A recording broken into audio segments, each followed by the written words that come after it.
Hello friends, स्वागत है आप सभी का हमारे इस यूट्यूब चैनल मेजर टारगेट पर। तो फ्रेंड्स, जैसा कि आपको पता है कि बिहार बोर्ड ने अपना ऑफिशियल मॉडल पेपर इंटरनेट पर जारी कर दिया है और जो मॉडल पेपर इंटरनेट पर जारी हुआ है ना, तो उसी मॉडल पेपर के आधार पर बिल्कुल ये नया मॉडल पेपर है और ये जो मॉडल पेपर बोर्ड एग्जाम 2021 के लिए काफ़ी महत्वपूर्ण है। तो प्लीज़ आप लोग वीडियो को शुरू से लेकर अंत तक जरूर देखिएगा। तो आज की इस वीडियो में हम लोग जो है ना हिंदी के पहले नंबर मॉडल पेपर को सोल्व करेंगे, जिसमें 100 ऑब्जेक्टिव प्रश्न रहेगा जो आपके आने वाले मैट्रिक बोर्ड परीक्षा के लिए बहुत ही इंपॉर्टेंट है। और यह जो 100 ऑब्जेक्टिव प्रश्न है जो आपके आने वाले मैट्रिक बोर्ड परीक्षा के लिए काफी महत्वपूर्ण है। तो फ्रेंड्स, जल्दी से वीडियो को लाइक कर दीजिए।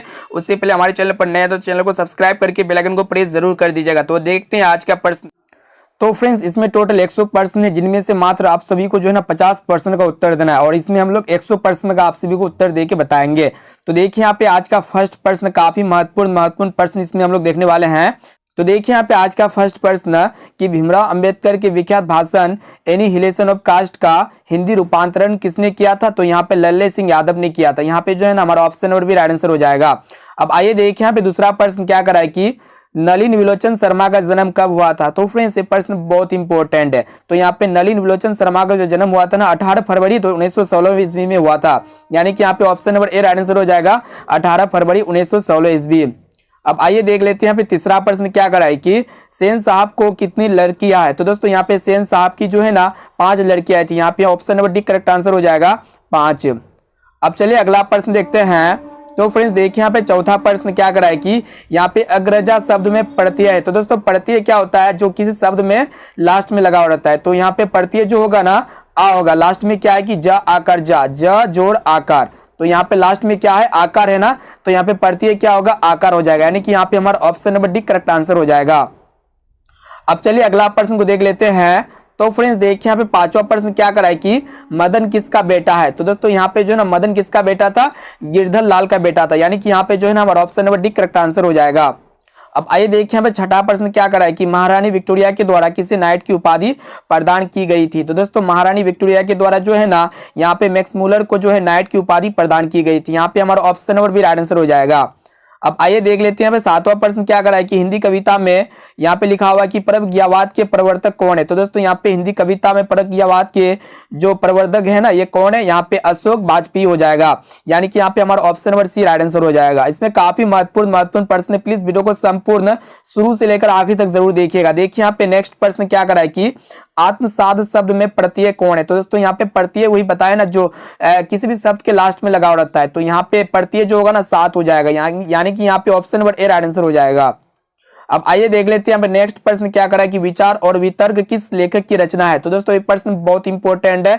तो यहाँ पे विचार और वितर्क जो है ना ये किस लेखक की रचना है? तो हजारी प्रसाद द्विवेदी की है। यानी कि यहाँ पे हमारा option number A right answer हो जाएगा।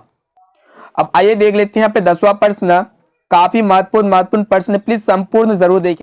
अब आइए देखिए यहाँ पे 10वां प्रश्न क्या करा है कि नाखून बार बार काटते रहना और अलंकित करते रहना निरूपित करता है किसको? सौंदर्य बोध और सांस्कृतिक चेतना को। यानी कि यहाँ पे हमारा option number A right answer हो जाएगा। अब चलिए अगला प्रश्न देखते हैं। तो फ्रेंड्स देखिए यहाँ पे नेक्स्ट प्रश्न क्या करा है कि घृणा शब्द का विलोम है। तो दोस्तों घृणा शब्द का विलोम क्या होता है? यहाँ पे प्रेम हो जाएगा। यानी कि यहाँ पे हमारा ऑप्शन नंबर भी राइट आंसर हो जाएगा। अब आइए देख लेते हैं यहाँ पे नेक्स्ट प्रश्न क्या करा है कि हवा शब्द का लिंग निर्णय करे। तो दोस्तों यहाँ पे हवा जो होता है ना स्त्रीलिंग होता है। यानी कि यहाँ पे हमारा option number A right answer हो जाएगा। अब आइए देखिए यहाँ पे नेक्स्ट प्रश्न क्या करा है कि कुल 4 आदमी है। यहाँ पे रेखांकित शब्द कौन पदबंध है? तो दोस्तों यहाँ पे कुल 4 आदमी है। तो एक प्रकार का क्या है? यहाँ पे संज्ञा पदबंध या फिर विशेष पदबंध या फिर सर्वनाम पदबंध है या फिर क्रिया पदबंध है। तो यहाँ पे जो है ना संज्ञा पदबंध। यानी कि यहाँ पे हमारा option number A right answer हो जाएगा। अब चलिए अगला प्रश्न देखते हैं। तो फ्रेंड्स देखिए यहाँ पे नेक्स्ट प्रश्न क्या करा है कि उसने अपने मित्र का पुस्तकालय खरीदा। वाक्य है उसने अपने मित्र का पुस्तकालय खरीदा। यह एक प्रकार का सरल वाक्य है। यानी कि यहाँ पे हमारा ऑप्शन नंबर भी राइट आंसर हो जाएगा। अब चलिए अगला प्रश्न देखते हैं। प्लीज वीडियो को संपूर्ण जरूर देखिएगा। अभी तक वीडियो को लाइक नहीं किया तो प्लीज वीडियो को लाइक कर दीजिए। अभी तक चैनल पर नए हैं तो चैनल को सब्सक्राइब करके बेल आइकन को प्रेस जरूर कर दीजिएगा। देखिए यहाँ पे 15वां प्रश्न यहाँ पे क्या करा है कि नक्षत्र लोक किस लेखक की कृति है? तो दोस्तों यहाँ पे नक्षत्र लोक जो है ना किस लेखक की कृति? यहाँ पे लेखक की कृति आप सभी को बतलाना थी, गुणाकार हो जाएगा, गुणाकार मूल्य। यहाँ पे हमारा ऑप्शन नंबर भी राइट आंसर हो जाएगा। अब आइए देखिए यहाँ पे नेक्स्ट प्रश्न है, जिसकी उपमा दी जाए के लिए एक शब्द है। दोस्तों यहाँ पे एक शब्द बताना है। यहाँ पे जो है ना, जिसकी उपमा दी जाए, आपकी मैट्रिक बोर्ड परीक्षा में अनेक शब्दों के एक शब्द पूछे जाते हैं, तो यहाँ पे जिसकी उपमा दी जाए, ये एक शब्द इसका क्या होगा, यहाँ पे उपमेय हो जाएगा, यानी कि यहाँ पे option number D right answer हो जाएगा। अब आइए देख लेते हैं यहाँ पे 17 नंबर प्रश्न क्या करा है कि मराठी भाषा की लिपि क्या है। तो दोस्तों यहाँ पे मराठी भाषा की लिपि क्या होगा, देवनागरी लिपि होगा। और हिंदी भाषा जो होता है ना, उसका भी क्या होता है, लिपि देवनागरी लिपि होता है, यानी कि यहाँ पे option number D correct answer हो जाएगा। अब आइए देखिए यहाँ पे नेक्स्ट प्रश्न क्या करा है कि धारा नागरी के कौन परमार शासक विद्यानुगारी थे। तो यहाँ पे हो जाएगा, हमारा option number B right answer, यानी कि यहाँ पे इसको हम लोग कहेंगे राजा भोज। अब चलिए अगला प्रश्न देखते हैं। तो फ्रेंड्स देखिए यहाँ पे नेक्स्ट प्रश्न क्या करा है कि महाविद्यालय नामक कहानी संग्रह किनकी रचना है। तो दोस्तों यहाँ पे महाविद्यालय नामक कहानी संग्रह जो है ना, किसकी रचना है, विनोद कुमार की है, यानी कि यहाँ पे हमारा option number C right answer हो जाएगा, विनोद कुमार शुक्ल।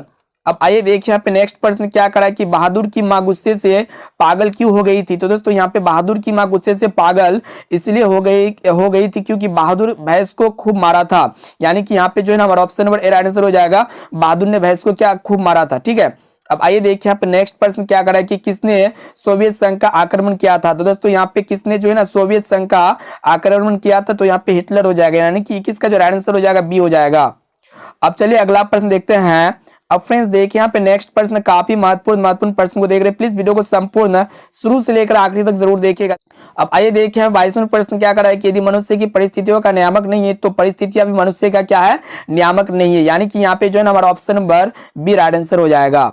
अब आइए देखें फ्रेंड्स 23वां प्रश्न क्या करा है कि गुदरी का लाल मुहावरे का अर्थ है। तो दोस्तों यहाँ पे गुदरी का लाल मुहावरे का जो अर्थ होता है ना, वो आपका क्या होता है, गरीब के घर में गुणवान का उत्पन्न होना, यानी कि यहाँ पे option number B right answer हो जाएगा। अब देखिए यहाँ पे 24वां प्रश्न क्या करा है कि गणेश शब्द की पर्यायवाची है। तो दोस्तों यहाँ पे गणेश शब्द का जो पर्यायवाची शब्द होगा ना, क्या होगा, लंबोदर हो जाएगा, यानी कि यहाँ पे option number A right answer हो जाएगा। अब चलिए अगला प्रश्न देखते हैं। तो फ्रेंड्स देखिए यहाँ पे नेक्स्ट प्रश्न क्या करा है कि प्रतिदिन शब्द कौन समास है। तो दोस्तों यहाँ पे प्रतिदिन है ना, ये प्रतिदिन जो है ना, एक प्रकार का क्या है, अवयवी समास है, यानी कि यहाँ पे हमारा option number D correct answer हो जाएगा। अब आइए देखिए यहाँ पे नेक्स्ट प्रश्न क्या करा है कि यशोधरा शब्द में संधि विच्छेद है। तो दोस्तों यहाँ पे यशोधरा शब्द में जो संधि विच्छेद होगा ना, यश जोड़ धरा हो जाएगा, यानी कि यहाँ पे option number A right answer हो जाएगा। अब आइए देखिए यहाँ पे नेक्स्ट प्रश्न क्या करा है कि इनमें शुद्ध वाक्य कौन है। तो दोस्तों यहाँ पे शुद्ध वाक्य जो होगा ना, कौन होगा, यहाँ पे ऑप्शन ए में दिया हुआ है सब तो केवल संकेत मात्र है, बी में दिया हुआ है सब तो केवल संकेत है, और सी में आपका दिया हुआ है सब तो केवल संकेत मात्र ही है, और डी में आपका दिया हुआ इनमें से कोई नहीं। तो यहाँ पे शुद्ध वाक्य जो होगा ना, क्या होगा, शब्द तो केवल संकेत है, यानी कि यहाँ पे option number B right answer हो जाएगा। अब चलिए अगला प्रश्न देखते हैं। अब आइए देखिए यहाँ पे नेक्स्ट प्रश्न क्या करा है कि कवि घनानंद किस बादशाह के यहाँ मिरमुस का काम करते थे। तो यहाँ पे जो है ना, आप सभी को बतलाना है कि कवि घनानंद जो है ना, किस बादशाह के यहाँ मिरमुस का काम करते थे। तो यहाँ पे जो है ना, हमारा राइट आंसर हो जाएगा बी, यानी कि मोहम्मद शाह रंगीले। अब आइए देखिए यहाँ पे नेक्स्ट प्रश्न क्या करा है कि जन्म के 6 घंटे बाद किनकी माता का देहांत हो गया था। तो दोस्तों यहाँ पे जन्म के 6 घंटे के बाद जो है ना, ये सुमित्रा नंदन पंत का जो है देहांत हो गया था, यानी कि यहाँ पे option number B right answer हो जाएगा। देखिए यहाँ पे नेक्स्ट प्रश्न क्या करा है कि फावड़े और हल राजतंत्र बनने को है, यह पंक्ति किस कविता का है। तो यहाँ पे जनतंत्र का जन्म, यहाँ पे option number A right answer हो जाएगा। अब आइए फ्रेंड्स देखिए यहाँ पे नेक्स्ट प्रश्न क्या करा है कि एक वृक्ष की हत्या कविता किसकी रचना है। तो दोस्तों यहाँ पे एक वृक्ष की हत्या जो है ना, एक कुंवर नारायण की रचना है, यानी कि यहाँ पे जो है ना, हमारा option number C right answer हो जाएगा। अब चलिए अगला प्रश्न देखते हैं। तो फ्रेंड्स देखिए यहाँ पे नेक्स्ट प्रश्न काफी महत्वपूर्ण प्रश्न को देख रहे हैं, प्लीज वीडियो को संपूर्ण शुरू से लेकर लास्ट तक जरूर देखिएगा। देखिए यहाँ पे क्या करा है कि वीरेंद्र डंगवाल का पहला कविता संग्रह है। तो दोस्तों यहाँ पे बतलाना कि वीरेंद्र डंगवाल जो है ना, वीरेंद्र डंगवाल का पहला कविता संग्रह क्या है। तो यहाँ पे जो हमारा राइट आंसर हो जाएगा, यानी कि 32 का जो राइट आंसर हो जाएगा ना, इसी दुनिया में, ऑप्शन और भी राइट आंसर हो जाएगा। अब आइए फ्रेंड्स देखिए यहाँ पे नेक्स्ट प्रश्न क्या करा है कि प्रकृति सौंदर्य की कविता के लिए विख्यात कवि। तो यहाँ पे जो है ना, हमारा ऑप्शन और भी राइट आंसर हो जाएगा सुमित्रा नंदन पंत। अब आइए देखिए यहाँ पे 34वां प्रश्न, काफी महत्वपूर्ण प्रश्न को देख रहे हैं। अभी तो वीडियो को लाइक नहीं किया तो प्लीज वीडियो को लाइक कर दीजिए, हमारे चैनल पर नहीं तो चैनल को सब्सक्राइब करके बेल आइकन को प्रेस जरूर कर दीजिएगा। ये देखिए यहाँ पे नेक्स्ट प्रश्न क्या करा है कि किस कवि ने वर्णाश्रम व्यवस्था और कर्म कांड का विरोध करके निर्गुण ब्रह्म की भक्ति का प्रचार किया था। तो यहाँ पे गुरु नानक हो जाएगा, option number D correct answer हो जाएगा। अब आइए फ्रेंड्स देखिए 35वां प्रश्न क्या करा है कि नगर संवेदना के कवि कौन है। तो यहाँ पे नगर संवेदना का जो कवि होगा ना, वो आपका कौन होगा। तो यहाँ पे कुंवर नारायण हो जाएगा, यानी कि यहाँ पे option number C right answer हो जाएगा। अब चलिए अगला प्रश्न देखते हैं। तो फ्रेंड्स देखिए यहाँ पे नेक्स्ट प्रश्न क्या करा है कि दुर्दांत मानवीय विभीषिका का चित्रण करने वाली कविता है, तो यहाँ पे हिरोशिमा हो जाएगा, यानी कि 36 का राइट आंसर ए हो जाएगा। अब देखिए यहाँ पे 37वां प्रश्न क्या करा है कि गुरु नानक के पद है, तो दोस्तों यहाँ पे गुरु नानक के जो पद है ना वो क्या है, राम भक्तिमय गीत है, यानी कि यहाँ पे option number A right answer हो जाएगा। अब आइए फ्रेंड्स देखिए यहाँ पे नेक्स्ट प्रश्न क्या करा है कि रसकांत द्वारा कृष्ण लीला का गान किया गया है, तो वहां पे किसमें किया गया है, सवैयों में किया गया, यानी कि यहाँ पे option number D right answer हो जाएगा। अब आइए फ्रेंड्स देखिए यहाँ पे नेक्स्ट प्रश्न क्या करा है कि कवि प्रेमघन द्वारा अधिकांश काव्य रचना किस भाषा में की गई है, तो यहाँ पे जो है ना कौन सा भाषा में किया गया है, कवि प्रेमघन द्वारा अधिकांश काव्य रचना किस भाषा में की गई है, तो यहाँ पे जो है ना ब्रज भाषा और अवधी, यानी कि यहाँ पे option number B right answer हो जाएगा। अब चलिए अगला प्रश्न देखते हैं। तो फ्रेंड्स देखिए यहाँ पे नेक्स्ट प्रश्न क्या करा है कि सवर्ण किरण किस कवि की रचना है, तो दोस्तों यहाँ पे सवर्ण किरण जो है ना कौन सा कवि का रचना है, तो यहाँ पे सुमित्रानंदन पंत हो जाएगा, यहाँ पे option number C right answer है। अब आइए फ्रेंड्स देखिए यहाँ पे नेक्स्ट प्रश्न क्या करा है कि आत्मजयी नामक प्रबंध काव्य किस कवि के द्वारा लिखा गया है, यहाँ पे जो है ना कौन सा कवि के द्वारा लिखा गया है, कुंवर नारायण, यानी कि यहाँ पे option number C right answer है। अब आइए फ्रेंड्स देखिए यहाँ पे नेक्स्ट प्रश्न क्या करा कि आधुनिक साहित्य में एक प्रमुख प्रतिभा थे, तो यहाँ पे आधुनिक साहित्य में एक प्रमुख प्रतिभा कौन थे, वात्स्यायन अज्ञेय हो जाएगा, यानी कि यहाँ पे option number A right answer हो जाएगा। अब आइए देखिए 43वां प्रश्न क्या करा कि किसने जिंदगी में पहली बार अस्पताल का विरोध नहीं किया, तो यहाँ पे जो है ना किसने जो है ना जिंदगी में पहली बार अस्पताल का विरोध नहीं किया था, तो मां ने, यानी कि यहाँ पे option number D correct answer हो जाएगा। अब आइए फ्रेंड्स देखिए यहाँ पे 44वां प्रश्न क्या करा कि मां रात में कितने बजे हॉस्पिटल से लौटकर घर आ गए, तो यहाँ पे 11:15 बजे, यहाँ पे option number A right answer हो जाएगा। एक एक प्रश्न को बढ़िया तरह से देखिए, अच्छी तरह से याद करते हुए चलिए, ताकि आपके मैट्रिक बोर्ड परीक्षा में आपसे एक भी प्रश्न ना छूटे। अब चलिए अगला प्रश्न देखते हैं। तो फ्रेंड्स देखिए यहाँ पे नेक्स्ट प्रश्न क्या करा है कि गांव में जुआरी किस्म का व्यक्ति कौन था, तो आप सभी को पता होगा अगर आप पढ़े हैं, तो गांव में जुआरी किस्म का जो ये था ना व्यक्ति कौन था, रगम्पा था, यानी कि यहाँ पे option number C right answer हो जाएगा। अब आइए देखिए यहाँ पे नेक्स्ट प्रश्न क्या करा है कि सात कोड़ी होता किस भाषा के प्रमुख कथाकार है, तो यहाँ पे सात कोड़ी होता किस भाषा के प्रमुख कथाकार, तो उड़िया हो जाएगा, यानी कि यहाँ पे option number B right answer हो जाएगा। अब आइए फ्रेंड्स देखिए यहाँ पे 47वां प्रश्न क्या करा है कि देवी नदी बांध के नीचे किसका घर था, तो यहाँ पे देवी नदी बांध के नीचे किसका घर था, लक्ष्मी का था, यानी कि यहाँ पे option number C right answer हो जाएगा। एक एक प्रश्न को बढ़िया तरह से देखिएगा, समझिएगा, ताकि आपकी मैट्रिक बोर्ड परीक्षा में जो है ना आपसे एक भी प्रश्न ना छूटे। देखिए यहाँ पे 48वां प्रश्न क्या करा है कि मंगू के अलावा माँ की कितनी संतानें थी, तो दोस्तों यहाँ पे मंगू के अलावा माँ की जो संतानें थी ना वो कितना था, 3 था, यानी कि यहाँ पे हमारा option number B right answer हो जाएगा। अब आइए देख लेते हैं यहाँ पे नेक्स्ट प्रश्न क्या करा कि किसने सीता को रसमलाई भेजी थी, तो यहाँ पे जो है ना सीता को किसने रसमलाई भेजी थी, तो यहाँ पे नारायण ने, यहाँ पे option number B right answer हो जाएगा। अब चलिए अगला प्रश्न देखते हैं। तो फ्रेंड्स देखिए यहाँ पे नेक्स्ट प्रश्न क्या करा कि सीता के बड़े लड़के का नाम क्या था, तो दोस्तों यहाँ पे सीता के बड़े लड़के का जो नाम था ना कैलाश था, यहाँ पे हमारा option number A right answer हो जाएगा। अब आइए फ्रेंड्स देखिए यहाँ पे नेक्स्ट प्रश्न क्या करा है कि सुजाता की कितनी कृतियां प्रकाशित हो चुकी है, तो यहाँ पे जो है ना सुजाता की जो 25 से अधिक कृतियां प्रकाशित हो चुकी है, यानी कि यहाँ पे हमारा option number B right answer हो जाएगा। अब आइए देखिए यहाँ पे 52वां प्रश्न क्या करा है कि नगर कहानी के अनुवादक कौन है, तो यहाँ पे जो है ना नगर कहानी का जो अनुवादक कौन है, ए के जमुना है, यहाँ पे आप सभी को ऑप्शन में नहीं देखने को मिल रहा है, ठीक है, लेकिन इसका जो राइट आंसर होगा क्या होगा, ए के जमुना हो जाएगा। इसको बढ़िया तरह से आप लोग याद रखिएगा, ए के जमुना। अब आइए देखिए यहाँ पे नेक्स्ट प्रश्न क्या करा है कि अनुज का स्त्रीलिंग रूप है, तो दोस्तों यहाँ पे अनुज जो है ना अनुज का जो स्त्रीलिंग रूप होगा क्या होगा, यहाँ पे अनुजा हो जाएगा, यानी कि यहाँ पे जो है ना हमारा option number A right answer हो जाएगा, अनुजा। आप लोग जो है ना अनुजी नहीं कीजिएगा, गलत नहीं कीजिएगा, अनुजा का स्त्रीलिंग रूप क्या होगा, अनुजा ही होगा, ठीक है। आप लोग गलत कर देते हैं कि अनुज का जो स्त्रीलिंग रूप क्या होता है, अनुजी होता है, बिल्कुल गलत है। यहाँ पे अनुज का जो स्त्रीलिंग रूप क्या होगा, अनुजा हो जाएगा। अब आइए देख लेते हैं यहाँ पे 54वां प्रश्न क्या करा है कि इनमें शुद्ध शब्द कौन है, तो दोस्तों शुद्ध शब्द कौन है, यहाँ पे जो है ना यहाँ पे आधीन है, आधीन जो इस प्रकार नहीं लिखा जाता है, जबकि ये पे अधीन है, अधीन जो है ना ये राइट आंसर हो जाएगा। अधीन को हम लोग इस तरह लिखते हैं, और यहाँ पे अधीन को जो हम लोग इस तरह नहीं लिखते हैं, और आधीन को इस तरह नहीं लिखते हैं, बल्कि अधीन को कैसे लिखते हैं, अ दो दीर्घी का नो, अधीन इस प्रकार लिखते हैं। अब चलिए अगला प्रश्न देखते हैं। तो फ्रेंड्स देखिए यहाँ पे नेक्स्ट प्रश्न क्या करा है कि दास शब्द का पर्यायवाची है, तो दोस्तों यहाँ पे दास शब्द का जो पर्यायवाची शब्द होगा ना वो आपका क्या होगा, दास, यानी कि नौकर चाकर हो जाएगा। हम लोग कहते हैं ना नौकर चाकर, दास शब्द का पर्यायवाची क्या होता है, नौकर चाकर, यानी कि चाकर, option number A right answer हो जाएगा।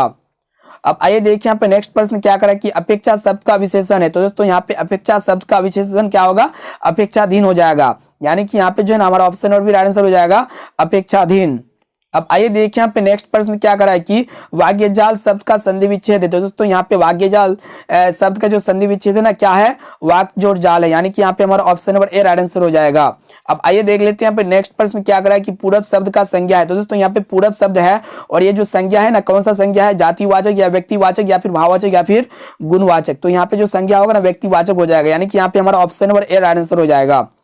अब आइए देखिए यहाँ पे नेक्स्ट प्रश्न क्या करा है कि निम्नलिखित में सर्वनाम है। तो दोस्तों सर्वनाम जो होता है ना, जो शब्द जो होता है संज्ञा के बदले में प्रयुक्त होता है वो क्या होता है, सर्वनाम होता है। तो यहाँ पे संज्ञा के बदले में प्रयुक्त क्या हो रहा है, यह हो रहा है, यानी कि यहाँ पे ऑप्शन नंबर ए आंसर हो जाएगा यह। अब चलिए अगला प्रश्न देखते हैं। अब आइए देखिए यहाँ पे नेक्स्ट प्रश्न क्या करा है कि गुणवाचक विशेषण है। तो दोस्तों यहाँ पे गुणवाचक विशेषण का अर्थ होता है जिसमें गुण का बोध हो, जैसे कि वो लड़का अच्छा है तो यहाँ पे अच्छा का बोध हो रहा है, यानी कि उसमें क्या हो रहा है कि गुण का बोध हो रहा है। गुण एक प्रकार का क्या है, यहाँ पे अच्छा एक प्रकार का क्या हो जाएगा, गुणवाचक विशेषण हो जाएगा, यानी कि यहाँ पे हमारा option number A right answer हो जाएगा। अब आइए देखिए यहाँ पे नेक्स्ट प्रश्न क्या करा है कि बुद्धा एंड हिज धम्मा के लेखक कौन थे। तो यहाँ पे बुद्धा एंड हिज जो है ना धम्मा के लेखक जो है ना कौन थे। तो यहाँ पे जो है ना 61 का जो राइट आंसर हो जाएगा भीमराव अंबेडकर हो जाएगा, option number C correct answer है। अब चलिए देखिए यहाँ पे नेक्स्ट प्रश्न क्या करा है कि गिरधर लाल सेन साहब की फैक्ट्री में क्या थी। तो यहाँ पे किरानी थी, यहाँ पे option number C right answer हो जाएगा। एक एक प्रश्न को ध्यानपूर्वक देखिएगा। अभी तो वीडियो को लाइक नहीं किए तो प्लीज वीडियो को लाइक जरूर कर दीजिएगा, चैनल पर नए तो चैनल को सब्सक्राइब करके बेल आइकन को प्रेस जरूर कर। अब आइए फ्रेंड्स देखिए यहाँ पे नेक्स्ट प्रश्न क्या करा है कि मनुष्य की पशुता को जितनी बार काट दो वो मरना नहीं जानती पंक्ति किस शीर्षक पाठ की है। तो ये जो है ना ये पंक्ति जो है नाखून क्यों बढ़ते हैं, यहाँ पे option number C right answer हो जाएगा, ये पाठ से नाखून क्यों बढ़ते हैं। अब चलिए फ्रेंड्स अगला प्रश्न को देखते हैं। तो फ्रेंड्स देखिए यहाँ पे नेक्स्ट प्रश्न क्या करा है कि चंद्रगुप्त द्वितीय का व्यक्तिगत नाम क्या है। तो देव है, यानी कि यहाँ पे हमारा option number A right answer हो जाएगा। अब आइए देखिए यहाँ 65वां प्रश्न क्या करा है कि बहादुर पर चोरी का आरोप कौन लगाता है। तो दोस्तों यहाँ पे बहादुर पर जो चोरी का आरोप लगाता है ना उसके रिश्तेदार ने लगाते हैं, यानी कि लेखक के रिश्तेदार ने, यहाँ पे option number D correct answer हो जाएगा। अब आइए देखिए यहाँ पे नेक्स्ट प्रश्न क्या करा है कि बिरजू महाराज अपना सबसे बड़ा जज किसको मानते थे। तो अम्मा को मानते थे, यानी कि यहाँ पे हमारा option number A right answer हो जाएगा अम्मा को। अब आइए फ्रेंड्स देखिए यहाँ पे नेक्स्ट प्रश्न कि हिंदुस्तानी डांस म्यूजिक कहाँ है। तो यहाँ पे हिंदुस्तानी डांस म्यूजिक जो है ना दिल्ली में है, यानी कि यहाँ पे option number D correct answer हो जाएगा। अब चलिए अगला प्रश्न देखते हैं। अब आइए फ्रेंड्स देखिए यहाँ पे नेक्स्ट प्रश्न क्या करा है कि राम ना बिनु बिरते जगी जन्मा शीर्षक कविता के अनुसार ईश्वर की शरण में जाने की अधिकार कौन है। तो यहाँ पे जिसका अंतःकरण निर्मल हो, यानी कि यहाँ पे हमारा option number D correct answer हो जाएगा। अब आइए देखिए यहाँ पे नेक्स्ट प्रश्न काफी महत्वपूर्ण है कि रसखान किस पर सैकड़ों इंद्रलोक की न्योछावर करने की बात करते हैं। तो यहाँ पे जो है ना करेल की कुंजी पर, यानी कि यहाँ पे option number A right answer हो जाएगा। एक एक प्रश्न को अच्छी तरह से याद करते हुए चलिए। अब आइए देखिए यहाँ पे 57वां प्रश्न क्या करा है कि नादिर शाह के सैनिकों ने किसे मार डाला। तो यहाँ पे नादिर शाह के सैनिकों जो है ना किसे मार डाला था, यहाँ पे घनानंद को मार डाला था, यानी कि यहाँ पे option number B right answer हो जाएगा। अब चलिए अगला प्रश्न देखते हैं। अब आइए देखिए यहाँ पे 71वां प्रश्न क्या करा है कि सुमित्रानंदन पंत रचित भारत माता शीर्षक कविता कहाँ से संकलित है। तो यहाँ पे ग्राम्य से, यानी कि यहाँ पे हमारा option number B right answer हो जाएगा। अब आइए देखिए यहाँ पे 72वां प्रश्न क्या करा है कि अज्ञ किस काव्य धारा के कवि है। तो यहाँ पे जो अज्ञ जो है ना आप सभी को बतलाना है कि किस काव्य धारा के कवि है। तो यहाँ पे 72 का जो राइट आंसर हो जाएगा ना वो आपका क्या हो जाएगा, प्रयोगवाद हो जाएगा, यानी कि यहाँ पे option number B right answer हो जाएगा। अब आइए देखिए यहाँ पे 73वां प्रश्न क्या करा है कि एक वृक्ष की हत्या शीर्षक पाठ में दूर से कौन ललकारता है। तो यहाँ पे कौन ललकारता है, तो वृक्ष रूपी चौकीदार, यानी कि यहाँ पे option number C right answer है। अब देखिए यहाँ पे 74वां प्रश्न क्या करा है कि कवि रेनर मारिया लिरके जिसका शानदार लवादा गिर जाने की बात करता है। तो वो जो है प्रभु का या फिर मानव का या फिर दानों का या फिर भक्त का। तो यहाँ पे प्रभु का हो जाएगा, यानी कि option number A right answer हो जाएगा। अब चलिए अगला प्रश्न देखते हैं। तो फ्रेंड्स देखिए यहाँ पे नेक्स्ट प्रश्न क्या करा है कि ख का उच्चारण स्थान क्या है। तो दोस्तों यहाँ पे आप ख बोल करके देखिए, यहाँ पे कर्ण के द्वारा जो है ना ख बोला जाता है, यानी कि यहाँ पे आपका option number B right answer हो जाएगा। अब आइए देखिए यहाँ पे नेक्स्ट प्रश्न क्या करा है कि सरोज शब्द का संधि विच्छेद है। तो दोस्तों यहाँ पे सरोज शब्द का जो संधि विच्छेद होगा ना सरज जोड़ ज होगा, यानी कि यहाँ पे जो है ना हमारा option number C right answer हो जाएगा, सरज और ज। अब आइए देखिए यहाँ पे अगला प्रश्न क्या करा कि इनमें शुद्ध शब्द कौन है। तो दोस्तों हम लोग शुद्ध शब्द यहाँ पे पहचानना। देखिए क्षमा को हम लोग इस प्रकार नहीं लिखते हैं, यहाँ पे चिन्ह को भी इस प्रकार नहीं लिखते, छत्र को भी इस प्रकार नहीं लिखते, और गणित यहाँ पे हमारा जो है शुद्ध शब्द हो जाएगा। अब आइए देखिए यहाँ पे नेक्स्ट प्रश्न क्या करा है कि सिंधु शब्द कौन संज्ञा है। तो दोस्तों यहाँ पे सिंधु शब्द जो है ना ये कौन सा संज्ञा आप सभी को बतलाना है। तो यहाँ पे जो सिंधु शब्द होगा ना एक प्रकार का व्यक्तिवाचक संज्ञा हो जाएगा, यानी कि यहाँ पे हमारा option number A right answer हो जाएगा। अब आइए देखिए यहाँ पे नेक्स्ट प्रश्न क्या करा है कि नियम शब्द का लिंग निर्णय करे। तो दोस्तों यहाँ पे नियम शब्द का लिंग निर्णय करना है। तो नियम एक स्त्रीलिंग है या फिर पुल्लिंग है या फिर उभयलिंगी है। तो नियम एक प्रकार का क्या है, स्त्रीलिंग है, यानी कि यहाँ पे हमारा ऑप्शन और भी आंसर हो जाएगा स्त्रीलिंग। अब चलिए अगला प्रश्न देखते हैं। अब आइए देखिए यहाँ पे नेक्स्ट प्रश्न क्या करा है कि सभापति का स्त्रीलिंग रूप क्या है। तो दोस्तों यहाँ पे सभापति का जो स्त्रीलिंग रूप होगा ना वो आपका क्या होगा, सभानेत्री होगा। आप लोग गलत नहीं कीजिएगा, सभापति नहीं कीजिएगा, सभापति का स्त्रीलिंग सभापत्नी नहीं होता है बल्कि सभानेत्री होता है। अब आइए देखिए यहाँ पे नेक्स्ट प्रश्न क्या करा कि मैं कल जाऊंगा। तो यहाँ पे जाऊंगा है ना, तो यहाँ पे आपसे को बतलाना कि कौन काल में है। देखिए जब भी लास्ट में किसी भी वाक्य में गा के गी रहता है लगा हुआ है तो वो भविष्य काल के बारे में बताया जाता है, यानी कि यहाँ पे ऑप्शन वर्ड से आंसर हो जाएगा भविष्य काल। अब आइए फ्रेंड्स देखिए यहाँ पे नेक्स्ट प्रश्न क्या करा कि गृह प्रवेश कौन समास है। तो यहाँ पे गृह प्रवेश जो है ना एक प्रकार का तत्पुरुष समास है, यानी कि यहाँ पे हमारा ऑप्शन वर्ड से आंसर हो जाएगा। अब आइए फ्रेंड्स देखिए यहाँ पे नेक्स्ट प्रश्न क्या करा है कि सुख शब्द का पर्यायवाची है। तो यहाँ पे सुख शब्द का जो पर्यायवाची होगा ना ईहा हो जाएगा, यानी कि यहाँ पे हमारा ऑप्शन वर्ड करेक्ट आंसर हो जाएगा ईहा। अब चलिए अगला प्रश्न देखते हैं। अब आइए देखिए यहाँ पे नेक्स्ट प्रश्न क्या करा है कि छूत शब्द का विलोम है। तो दोस्तों यहाँ पे छूत शब्द का विलोम क्या होता है, अछूत होता है, यानी कि यहाँ पे जो है ना हमारा ऑप्शन वर्ड भी आंसर हो जाएगा अछूत। अब चलिए अगला प्रश्न देखते हैं। एक एक प्रश्न को ध्यानपूर्वक देखिएगा। देखिए यहाँ पे क्या करा है कि दांत काटी रोटी मुहावरे का अर्थ है। तो दोस्तों यहाँ पे दांत काटी रोटी मुहावरे का अर्थ जो होता है ना वो आपका क्या होता है, तो यहाँ पे गहरी दोस्ती होता है। यहाँ पे हमारा option number D correct answer हो जाएगा। अब आइए फ्रेंड्स देखिए यहाँ पे नेक्स्ट प्रश्न क्या करा है कि उग्र शब्द का विलोम है। तो दोस्तों उग्र शब्द का विलोम क्या होगा, सौम्य हो जाएगा। यहाँ पे हमारा ऑप्शन नंबर भी आंसर हो जाएगा। अब चलिए देखिए यहाँ पे नेक्स्ट प्रश्न क्या करा है कि श्याम सुंदर कौन समास है। तो दोस्तों यहाँ पे श्याम सुंदर जो है ना एक प्रकार का कर्मधारय समास हो जाएगा। यहाँ पे हमारा ऑप्शन नंबर ए आंसर हो जाएगा कर्मधारय। अब आइए देखिए यहाँ पे नेक्स्ट प्रश्न क्या करा है कि इनमें कौन शब्द तत्सम है। तो दोस्तों तत्सम शब्द को आप सभी को पहचानना है। तो यहाँ पे जो है ना तत्सम शब्द क्या होगा, कपूर हो जाएगा, कपूरी हो जाएगा। Option number C correct answer है। अब देखिए यहाँ पे नेक्स्ट प्रश्न क्या करा है कि अंधों में काना राजा लोकोक्तिया का अर्थ क्या होता है। आपके मैट्रिक बोर्ड परीक्षा में जो है ना लोकोक्तिया भी पूछे जाते हैं।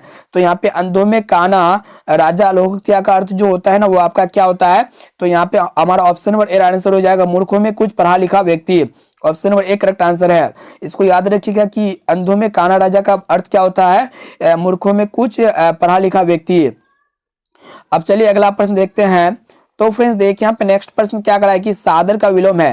तो दोस्तों सादर का जो विलोम होता है ऑपोजिट होता है ना वो आपका क्या होता है, निरादर होता है, यानी कि यहाँ पे हमारा ऑप्शन नंबर भी आंसर हो जाएगा। अब चलिए देखिए यहाँ पे नेक्स्ट प्रश्न क्या करा है कि दसमुख कौन समास है। दोस्तों यहाँ पे दसमुख जो है ना एक बहुब्रीहि समास है, यानी कि यहाँ पे हमारा ऑप्शन नंबर ए आंसर हो जाएगा बहुब्रीहि। अब आइए फ्रेंड्स देखिए यहाँ पे नेक्स्ट प्रश्न क्या करा है कि अपने से बड़ों का आदर करना उचित है, यह जो है ना किस सर्वनाम का उदाहरण है। तो यहाँ पे निजवाचक समास का उदाहरण है। यहाँ पे हमारा ऑप्शन नंबर सी आंसर हो जाएगा। अब आइए देखिए यहाँ पे नेक्स्ट प्रश्न कि परीक्षा शब्द का लिंग निर्णय करें। तो दोस्तों परीक्षा जो है ना एक प्रकार का स्त्रीलिंग है, यानी कि यहाँ पे हमारा ऑप्शन नंबर ए आंसर हो जाएगा स्त्रीलिंग। अब चलिए अगला प्रश्न देखते हैं। अब आइए देखिए यहाँ पे नेक्स्ट प्रश्न क्या करा है कि उदय का संधि विच्छेद है। तो दोस्तों यहाँ पे उदय का जो संधि विच्छेद होगा ना वो क्या होगा, उत जड़ अय होगा, यानी कि यहाँ पे option number D correct answer हो जाएगा उत जड़ अय। अब चलिए देखिए यहाँ पे नेक्स्ट प्रश्न क्या करा है कि निवास शब्द में कौन उपसर्ग है। तो दोस्तों यहाँ पे निवास शब्द में उपसर्ग जो होता है ना किसी भी शब्द के पहले में लगा रहता है। तो यहाँ पे नी हो जाएगा, option number A correct answer हो जाएगा नी। अब आइए देखिए यहाँ पे नेक्स्ट प्रश्न क्या कहता है कि धरती कब तक घूमेगी शीर्षक पाठ में सवाल किस चीज का है। तो यहाँ पे धरती कब तक घूमेगी ये शीर्षक पाठ में सवाल जो है ना किस चीज का है, तो यहाँ पे रोटी का है, यानी कि यहाँ पे हमारा ऑप्शन नंबर सी आंसर हो जाएगा। अब आइए फ्रेंड्स देखिए यहाँ पे नेक्स्ट प्रश्न क्या करा कि वल्ली अम्माल ने बेटी का ठीक होने के लिए किस मंदिर में मन्नत मांगी थी। तो यहाँ पे जो है ना वैद्वी शरण, यानी कि यहाँ पे ऑप्शन नंबर बी आंसर हो जाएगा वैद्वी शरण मंदिर में जो है ना मन्नत मांगी थी। अब चलिए अगला प्रश्न देखते हैं। तो फ्रेंड्स देखिए यहाँ पे नेक्स्ट प्रश्न क्या करा है कि कटक शहर को बाढ़ से बचाने के लिए किसने पत्थर का बांध बनवाया था। तो यहाँ पे महाराज याति केसरी ने जो है ना बांध बनवाया था, यानी कि यहाँ पे ऑप्शन नंबर सी आंसर हो जाएगा। अब आइए देखिए यहाँ पे नेक्स्ट प्रश्न क्या करा है कि नगर शीर्षक पाठ में अमलराज को कितने नंबर का कमरा दिखलाने के लिए कहा गया था। तो यहाँ पे जो है ना 48 नंबर का कमरा दिखलाने के लिए कहा गया था, यहाँ पे ऑप्शन नंबर सी आंसर हो जाएगा। अब आइए देखिए यहाँ पे नेक्स्ट और अंतिम प्रश्न क्या करा है कि मगम्मा की बहू का क्या नाम थी। तो दोस्तों यहाँ पे मगम्मा की बहू का नाम क्या थी, आप लोग पढ़े होंगे नजम्मा थी, यानी कि यहाँ पे जो है ना हमारा ऑप्शन नंबर ए आंसर हो जाएगा नजम्मा।